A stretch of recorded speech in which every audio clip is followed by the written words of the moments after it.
Hi, this is Pastor James coming to you with an uplifting message to give you some encouragement. And after this message, I want to share some great things that are going on in the life of Highlands Church that you can pray for and even participate in that will change this world, not just today, but forever. So the big idea I want to share with you right now is that people are often afraid of death. Now, there are tons of reasons why people are afraid of death, and it's partly because the fear of death can stem from a fear of the things that we don't know or the unknown. Or death might seem like the end of our ability to bless people here on earth, especially people that we really love. There's a certain kind of finality to dying that might be driving a lot of our fears around death. The question I have for you is this: how do you feel about your own death and why? See, it's okay to think about your own death. In fact, it's actually really healthy. A lot of the most successful people in the world have made a regular practice out of writing and then rewriting their own obituaries so that they can get peace and even have perspective and even renew their own purpose about what they're on earth right now to do. The Apostle Paul actually wrote some letters and some words from prison right before his own death.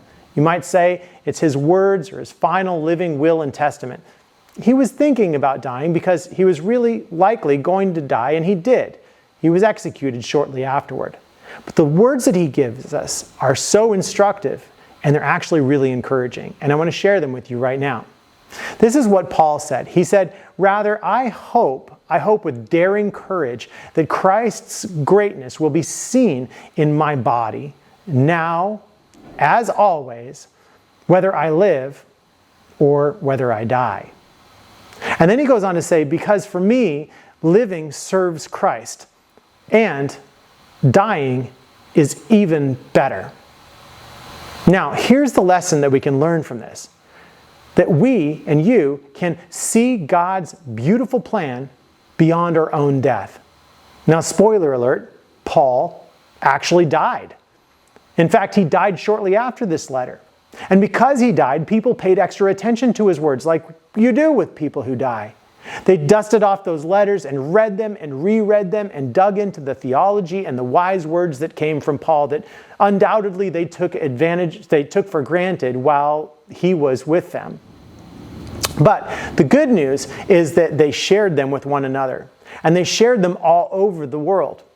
And then billions of people actually were inspired to follow Jesus because of Paul's words beyond his own death. Paul had no idea of this, but 25% of the New Testament, the witness to Jesus Christ, would consist of the letters that he wrote to those churches.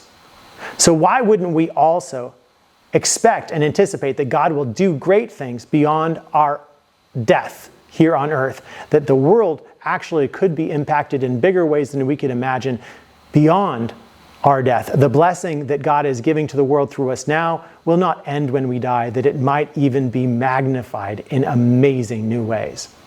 I pray that this is an encouraging message. It helps you think differently about death, and even, most importantly, about your life here right now.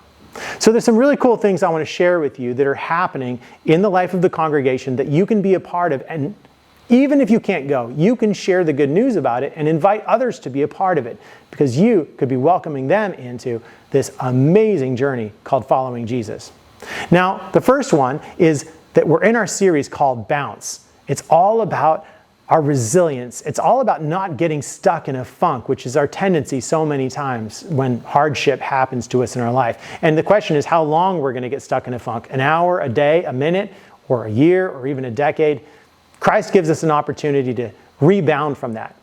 To celebrate the end of this series on May 5th, which is Cinco de Mayo, we are going to have Bounce House Sunday, which is going to have, actually, because of Cinco de Mayo, everybody's favorite thing, breakfast burritos. And you can come and for a nominal price buy a breakfast burrito for you and your family to cover the ingredients and to celebrate what God is doing here in our community and what God has done through this Bounce series. Now, something else that's happening that's really cool is we are having the next week a Mother's Day Sunday in which we offer free family pictures for all moms. It's one of our biggest Sundays of the year at Highlands Church. Every year there's 3 big Sundays: Christmas, Easter, and Mother's Day. That's because all the moms get free flowers and they just love love taking their families to church and seeing their families come alive in new ways. So check that out. That's on May 5th for the Bounce House Sunday, and then May 12th for the Mother's Day Sunday. And then I also want to talk to you about this this amazing course called A Man Who is a Father. And I just think it's a really, really good course. 21 guys came out for it this last Tuesday. It's happening again in just a few days. So if you know a guy that would like to be a part of it and also like to get to know 21 really cool guys, great opportunity to do so.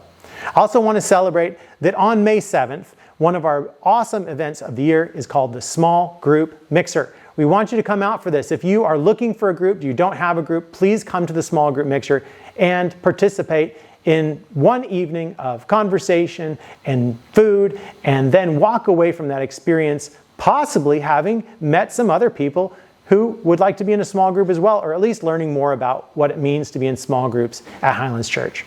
The last thing I want to share you, I did put it off to last, it's pretty exciting, is that we have a Camp Highlands happening. In addition to VBS, which is at the end of June, which is almost 30% full right now, we have Camp Highlands, and that is going to be taking place at Parkfield. The V6 Ranch has been given to us, the whole thing, so that we can have as many Airstream trailers as we'd like there, as many tents as we'd like, as many people as we'd like. So please sign up today to be part of Camp Highlands, and you will not forget that Father's Day weekend. That's on Father's Day weekend. You will not forget that experience. It's for anybody, individuals, families, anybody can come to this Camp Highlands. Just bring something to sleep in, like a tent or a trailer, and then come have fun with all of us. Sign up at Highlands Church. Listen, all of these things are designed to lift you up and encourage you and to help you realize that the purpose that we are living with on the earth right now is one we can share and we can walk through together. So God bless you, and God bless all of the work that God is doing through you. Take care, and let us know if there's any way we can help you and lift you up in any other way.